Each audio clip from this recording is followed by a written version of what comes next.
Welcome back to SpeakNest English Podcast Zone. This is your favorite space to learn practical English for real-life situations, with fun, clarity, and confidence. Today's episode 31 is all about something we all face: problems, mistakes, things that go wrong. What do we do when the food order is wrong, the internet stops working, we receive the wrong product online? We complain, politely but clearly. So let's learn how to solve problems in English calmly and smartly. Okay, let's face it, right? We've all had those moments. You get your takeaway, open it up, and it's totally not what you ordered. Oh, yeah. Or the internet just cuts out at the worst possible time. Exactly. Or that delivery you were so excited about turns out to be, well, some random thing you definitely didn't want. Happens all the time. And those everyday glitches, they're frustrating, sure. But today we're actually diving into something really useful. Which is? How to actually solve those problems.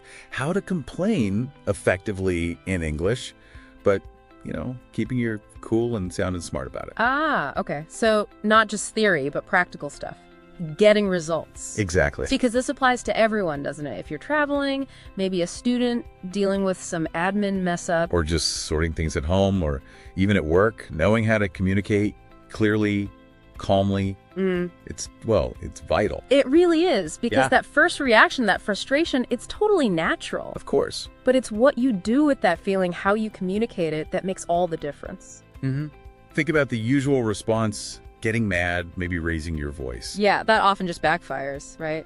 Makes the other person defensive. Precisely, it just escalates things.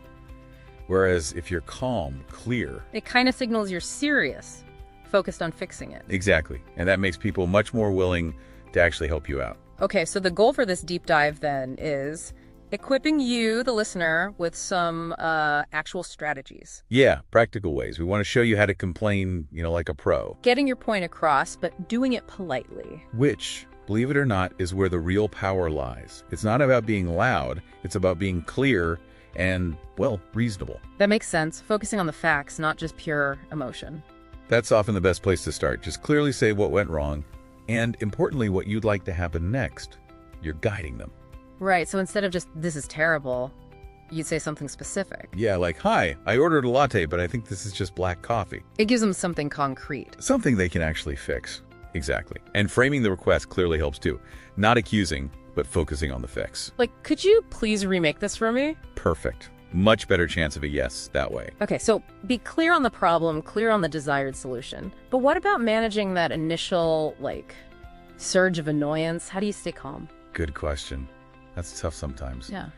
One really useful trick is just pause. Just take a second. Yeah, take a breath before you react. Lets you choose your words, instead of just blurting something out. Collect your thoughts. Avoid saying something you regret. And focus on the issue, the problem itself, not the person. Yeah. No personal attacks. That keeps it constructive. That pause sounds invaluable, actually. A moment to shift gears from pure reaction to a thoughtful response. Okay, but what if, you do all that and you're still not getting anywhere? How do you escalate without losing it? Right. Sometimes that happens. First, documentation is key. Keep track. Who did you talk to? When? What did they say? Got it. Keep records. Then, when you escalate, maybe to a manager or customer service, you calmly state the issue again. Mention your previous attempts. I spoke to X on Tuesday and... Exactly. And be clear about what you need now. Knowing who the next person up the chain is helps too, if you could find that out. So persistence, but always keeping that respectful, clear tone. And being organized with your info sounds crucial too. Oh, absolutely. Having dates, names, order numbers, whatever details you have. Yeah. It shows you're serious and makes it easier for them to understand quickly. So maybe something for you, the listener, to think about as you go about your day. Yeah. Well, the next time a problem pops up, how could you consciously try that calm, clear, fact-based approach we've been talking about? Yeah, what specific details could you focus on? How could you state what you need clearly? To get it resolved more smoothly. And maybe consider this too. How might shifting your focus from just venting the frustration to actually stating the desired outcome, how might that change things for you? Focusing on the solution, not just the problem. It could lead to more positive results, couldn't it? More effective resolutions overall. Definitely something to consider. It's a good reminder, really, that even when things go wrong, the way you communicate calmly, clearly is a genuinely powerful tool. It absolutely is. And mastering this, well, it's not just about getting your complaints sorted. It's about building better communication skills for, pretty much everything in life. Welcome to the deep dive. Today, well, we're tackling something I think everyone runs into. Those times when things just, go wrong. Absolutely. Yeah. Happens all the time. Yeah. So our goal is to give you some really practical, clear English phrases, things you can use to handle frustrations smoothly. Whether it's like food arriving cold or maybe getting the wrong thing from an online order. Or service issues, yeah. The idea is to build up this kind of communication toolkit. We're looking at some magic sentences, let's call them. Magic sentences. I like that. They're designed to make complaining or just problem solving a bit less stressful, maybe more straightforward. Exactly. It's about having those go-to phrases ready so you can state the problem clearly, calmly. Without making things worse, right? We're focusing on simple, direct language that helps you get heard and hopefully get things fixed efficiently. Okay, let's start building that toolkit then. What about some general phrases, like right when you notice something's off? Good starting point. Something like, excuse me, there seems to be a problem. Nice and polite. Gets attention immediately. Definitely. Or, I think there's been a mistake. Also very useful. What is it about those kinds of openers that work so well, do you think? Well, it's interesting. They frame things really neutrally. You're not pointing fingers, Right. No blame. Exactly. You're just saying, hey, something's not matching up here. It makes the other person more likely to cooperate in finding a fix rather than getting defensive. That totally makes sense. Okay, let's get specific. Say you're in a restaurant. A classic scenario. Right. The order's wrong. What do you say then without, making a scene? Yeah, restaurant hiccups. For an incorrect order, keep it simple and factual. Excuse me, I ordered the vegetarian dish, but this looks like it has chicken. Clear, direct. Or if the issue is temperature, maybe, sorry, this is a bit too cold. Could you possibly heat it up, please? Again, polite, but gets the job done. Yeah. And if you need to, take it up a level. Then a simple, excuse me, may I speak to the manager, is the standard way. Still polite, but signals you need more specific help. Okay, good. Now let's shift gears to the online world. Shopping online, things can definitely go sideways there too. Oh, for sure. You open that package and nope. Exactly. So what's the magic sentence if you've received the completely wrong thing? For online, especially in writing like an email, directness is key. I received the wrong item. Just like that. Leaves no doubt. None. And if something arrives broken or damaged, what then? Similar idea. The product arrived damaged. Can I return it? You state the problem and what you want to return. Makes sense. And the big one, asking for your money back. Keep it concise. I'd like a refund, please. Clear, polite, states the objective. Perfect. Okay, what about those other headaches, like service problems, your internet dies, or the bill looks weird? Ugh, yes. The dreaded utility issues. So internet's out. That's a good phrase. Something like, hi, the internet has been down since this morning. Gives them the key info right away. And for a bill problem? My bill seems incorrect. Could you please check it for me? It's a request, not an accusation. Calm. Right. And if you actually need someone to come out, like for the internet. Then you ask directly, could you please send someone to fix this? Clear call to action. Okay, so we've aired the grievance, stated the problem. How do we wrap things up nicely? Does it matter? Oh, it definitely matters. Ending politely can make a big difference. A simple thank you for your help goes a long way. Standard courtesy, yeah. Or if they were really helpful and quick, maybe, I appreciate your quick response. Leaves a good final impression. And looking forward. I'm looking forward to a solution, or looking forward to this being resolved, keeps it positive and focused on the outcome. So really the big takeaway here is that having just a few of these simple, direct phrases, it can make a huge difference. Absolutely. It empowers you, gives you confidence to handle those annoying situations without adding extra stress. You basically walk away with this foundational toolkit ready to communicate clearly when things go wrong. Exactly. So maybe think about which of these sentences, these magic sentences, you might actually use. Yeah, how could trying out this kind of calm, clear approach maybe change things the next time you have to sort out a problem? Something to consider. We're tackling something I think we all deal with, right? How to communicate well when, problems come up. Or maybe you need to make a complaint. We've got this short guide here focused on using English for exactly that kind of thing. Yeah, navigating those tricky spots. And our mission really is to pull out some practical steps for you so you can speak calmly, act smartly, and hopefully avoid those common communication traps. Exactly, because think about it, how easily a situation can just, well, blow up if we don't choose our words carefully. Right. Or, the other way around. Yeah. Sometimes we just don't get what we need because we weren't maybe clear enough or assertive enough. Yeah, too soft. So this dive is really about giving you some tools for that. Okay, so let's dig into some common mistakes first. The guide talks about tone and hitting the wrong note. It points out two extremes. First off, sounding just way too rude. It gives this example. What is this? Are you people blind? Wow. Ouch is right. And the immediate effect of that. Yeah, what happens there? Well, you come out swinging like that, and the other person just immediately throws up a wall. They get defensive. Right. It triggers that, fight or flight thing. So they're less likely to even hear your actual problem, even if it's totally legit. They're reacting to you, to the aggression, not the issue. It's about saving face at that point. Okay, that makes sense. Then there's the other end. Sounding too soft. The example they give is like, it's okay. I mean, no problem. Yeah. Why doesn't that work? I mean, it sounds kind of polite, doesn't it? It can, but it often sends the wrong signal. Like maybe the problem isn't actually a big deal to you. Oh. Or that you're not really serious about getting it fixed. So the other person might just, deprioritize it. Right, they think, oh, it's fine. Exactly. Or it might even make you seem like you lack confidence in what you're saying.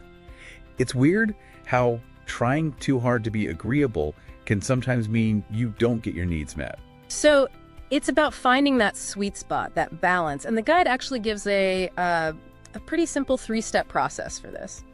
Step 1, start politely. Why is that so important right at the beginning? Well, starting politely, it's like, it sets the stage for a good interaction. It shows respect, right? Yeah. And when you show respect, people are just much more willing to listen and actually help find a solution. It's that sort of social reciprocity thing. Yeah. Politeness tends to get a better response. Okay, got it. Step 2 is state the problem clearly. What are the pitfalls here? What should you try not to do? I'd say the biggest one is being vague or rambling. Okay. If you're all over the place or you mix in a lot of emotional language, it just makes it hard for the other person to figure out what the actual core problem is. Right. Keep it concise. Yeah, concise is good. Stick to the facts. Try to keep your, judgments out of it at this stage. Just clearly saying what's wrong is, well, it's fundamental. Okay. And the last step, number 3. Ask for the solution calmly. Why is staying calm so key right here? Even if you're, let's be honest, boiling inside. Yeah, sometimes you are. Right. But keeping that calm exterior, it just dramatically ups your chances of getting a good outcome. Yeah. It signals you're focused on fixing it, not just venting. It helps lower the temperature, keeps the focus on the issue, not the emotion. You're just a better advocate for yourself when you're calm. Okay. The guide wraps this up with a really neat example of this balanced approach. Hi, I think there's been a small mistake. Can we fix it, please? Yeah, that's a good one. Why does that work so well? It seems so simple. It works because it hits all 3 steps really nicely. Starts polite. Hi. States the problem clearly but gently. I think there's been a small mistake. See how I think softens it. It's not accusatory. Right, a small mistake, not you messed up. Exactly. And then the calm request for a solution. Can we fix it, please? It's direct, but not pushy. It frames it as something solvable together. That's really clear. Okay, so just to quickly recap for everyone listening, those 3 keys again are 1, start politely.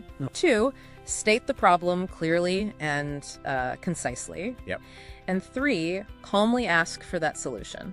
That's the core of it. And, if you think about it, really trying to use this framework, Right. It's not just about fixing that one problem right in front of you. Yeah. It's a skill, right? Yeah. It can genuinely improve how you communicate overall.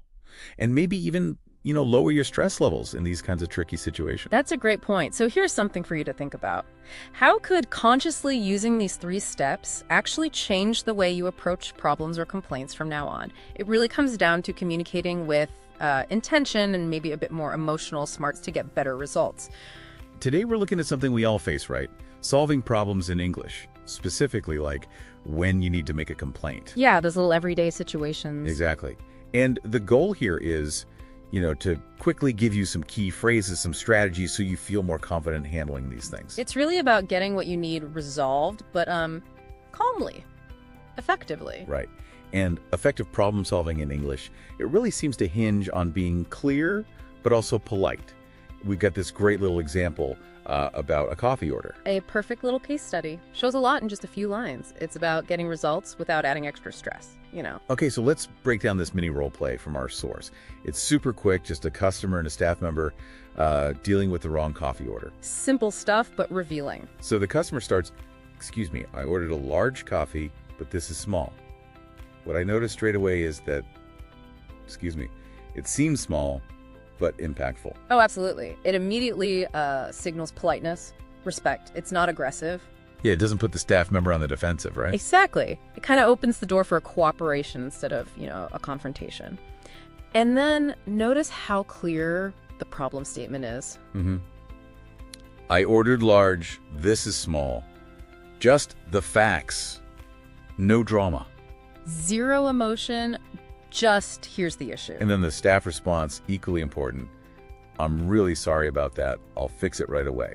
And that's key too, isn't it? That immediate apology, I'm really sorry, and Yeah. the instant offer to fix it, it validates the customer, says, I hear you, and I'll sort it. De-escalates everything immediately, shows they're taking ownership, basically. No excuses, just a solution. And then the customer wraps it up nicely. Thank you, I appreciate it. Which is also good. It acknowledges the fix, reinforces the positive interaction. It underlines that, the goal wasn't to cause trouble, just to get the right coffee. Yeah. A little appreciation goes a long way. Definitely. So that whole tiny exchange, it just perfectly shows how direct, but courteous language works wonders. It's like a mini framework you could use for loads of different problems, really. Pretty much.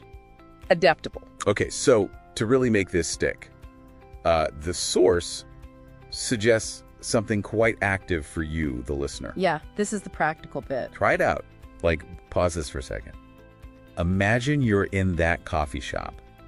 Either you're the customer or you're the staff member. How would you say it? Exactly. What words would you use? Maybe even write it down quickly. It makes you think, doesn't it?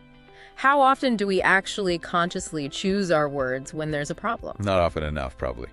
Taking just a few seconds to think first can genuinely change the whole outcome. It's not about being louder or more forceful. No, it's about being clear and, respectful. Unambiguous. That's the core takeaway, really. So just to sum up quickly, we looked at this very simple coffee mix-up and saw how using clear, polite English gets you a quick, positive result. A simple framework, but really effective. It works. And that brings us to maybe a final thought for you to consider. Think about this principle, clear communication, calm approach. How could consciously applying that change other interactions you have? Are interesting. Beyond just customer service complaints. Yeah, exactly. Think about disagreements, maybe misunderstandings at work or even at home. Could this approach, this conscious effort towards clarity and calmness, lead to better outcomes there too? Prevent things escalating? Something to definitely mull over. How a simple technique for getting the right coffee might actually ripple outwards. It just might. Good to be here. So today we're tackling something I think is super useful. It's about, navigating those tricky conversations. Yeah, problem solving, dealing with complaints, that kind of thing. Exactly. Without everything getting, heated, we've got some specific language tools from our sources. Right. Practical stuff. Yeah, the goal is pretty simple. Give you some actual phrases you can use, things to help you handle those tough spots better, and honestly feel a bit more in control. And that feeling of control often starts with staying calm, doesn't it? Absolutely. Your first reaction can really set the whole tone. It really can. And our sources emphasize that, how staying calm is key, and, interestingly, how specific words can help achieve that for everyone involved. Okay, let's dig into these calming words. First one mentioned is maybe.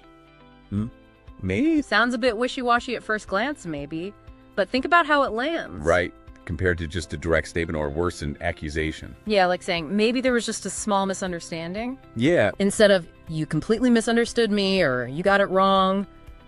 Big difference in feel, right? Huge difference. It introduces possibility. Like you said, it avoids blame. So it softens it, makes the other person maybe less likely to, immediately get defensive. Exactly. They're more likely to actually think about what you said rather than just react. It's about Opening up the conversation, not starting a fight. Makes sense. Okay, what's next? Could? Could. This one's about requests. So making requests, not demands, like, could you please help me with this? Yeah, versus something like, you need to fix this right now. Which can sound pretty demanding. Very.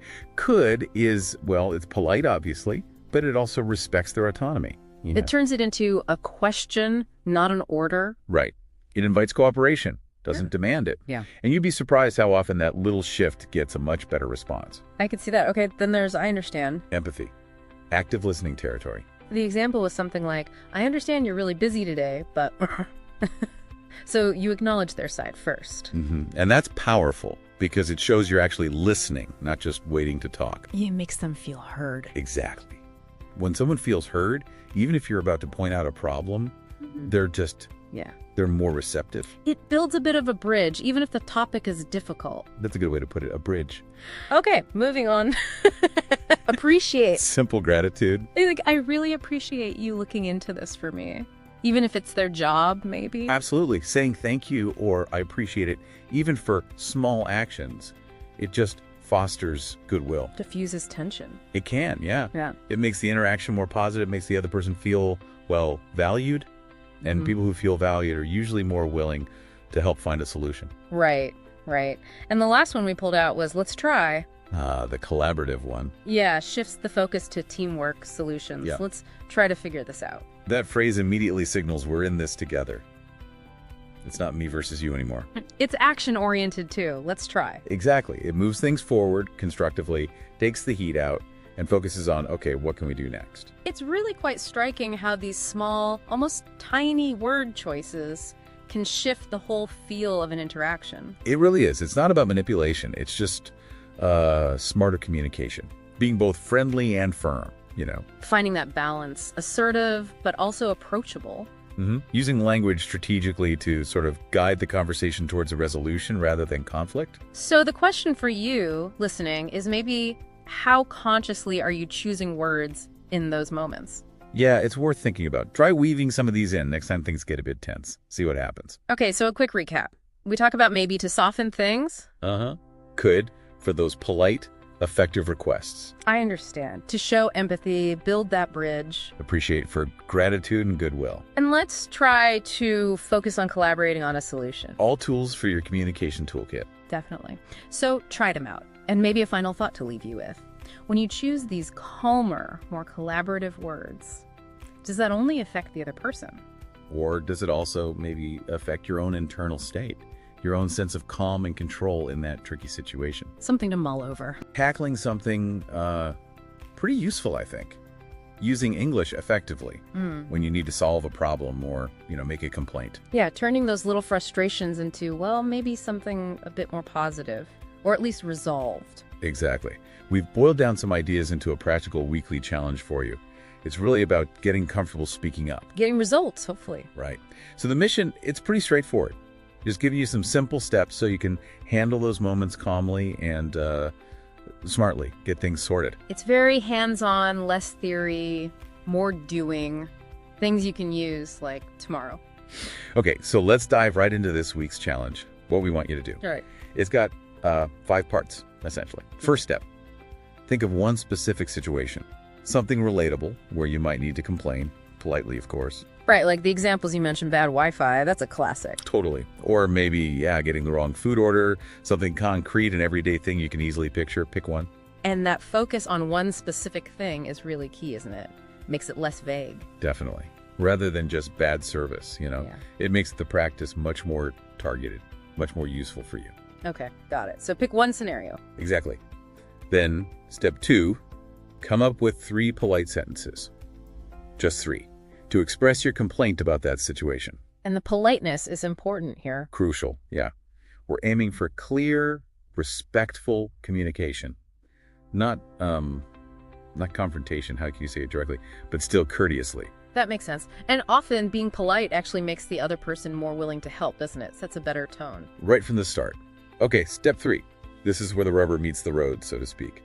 Practice saying those 3 sentences out loud. Okay. Not just thinking them. No, don't just write them down. You need to hear yourself say them. It helps you get comfortable with the phrasing, builds that confidence. That verbal practice, it really connects the brain and the mouth, right? So the words just flow better when you actually need them. They come more naturally, yeah. Yeah. Okay, then there's a bonus step. Step 4. This one's really useful. Oh. Try recording yourself saying the sentences. Just on your phone, maybe? And then listen back. Ooh. Okay. That can feel a bit weird, listening to your own voice. It can, Yeah. but it's so valuable. You hear how you actually sound, your tone. Are you rushing? Are you clear? You spot things you wouldn't otherwise notice. Yeah, you get that little bit of distance, lets you assess yourself more objectively. Maybe you sound hesitant or, not quite clear. Exactly. And finally, step 5. This is if you're feeling brave, I suppose. Okay. Share the recording, or even just the sentences you wrote maybe with a friend, or perhaps online if you're part of a language group. Get some feedback.